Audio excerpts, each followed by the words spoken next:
were. My mind swam. How would I know if I was performing to their standards? There were so many of them. How could I appeal to enough of them to be chosen?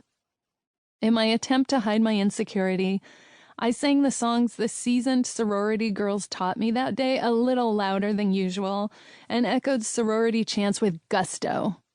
I wondered what their criteria was for selecting who they would like to become their sister as I sat on benches in the Pi-Fi house and belted out songs the song leader taught me. I envisioned the conversation the sorority sisters might be having that night. She's okay. Maybe. She's perfect. We'll take her. But that one? No way. Send her on to the next house. On the final day of rush week, I found my home in Kappa Kappa Gamma. My entire body exhaled with the news that I had survived rush week and matched with a seemingly wonderful house of sisters. I had found my community for the next 4 years, my place of belonging. The fall of my 18th year was full of goodness. My dream of playing college tennis, in spite of serious back injuries, had come true. Between the other athletes and sorority girls, I was making new friends, and Gary, a baseball player who looked like a god, was pursuing me. In my naive vision of how college should be, I was living my ideal reality. As Gary and I were getting to know each other, we talked briefly about our religious backgrounds. Though our lifestyles were incongruent with the tenets of our faith systems, we both possessed a deep conviction in the truth of our beliefs. I was a fifth-generation Mormon who had grown up in Utah in a devout Mormon family. We were members of the Church of Jesus Christ of Latter-day Saints, and our religion permeated our lives. As long as I could remember, I wore the Mormon name with pride.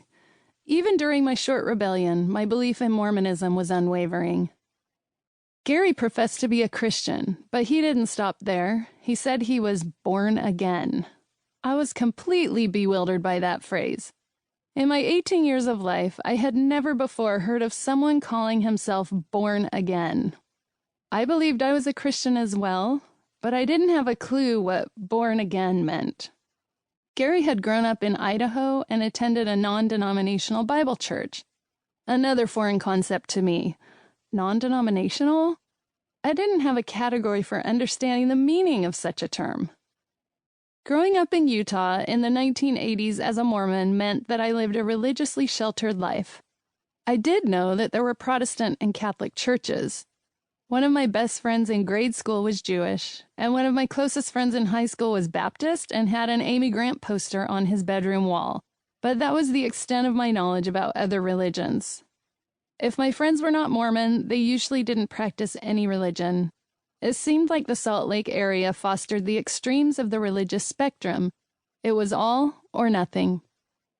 From the beginning of our relationship, something about Gary that struck me as unique was that he talked about God and Jesus rather than his church or religion. I had never met anyone who talked so much about Jesus. He talked about him with a familiarity that I had never encountered. It was so different from what I had always known about religion that it caught my attention. Yet, all the Jesus talk was also a little annoying to me. At times, I felt strange for being annoyed that he talked so much about Jesus. Why would that annoy me? Mormons believed in Jesus. His name was in my church's name, after all. We talked about the Lord's goodness and provision, about the Spirit's promptings, but this was different. It was closer and extremely personal. I couldn't figure it out. I just knew that Gary's Jesus talk was different from my experience and that it was annoying. I knew it was against my church rules to be dating a non-Mormon, and Gary knew he wasn't supposed to be dating me due to our differing faiths.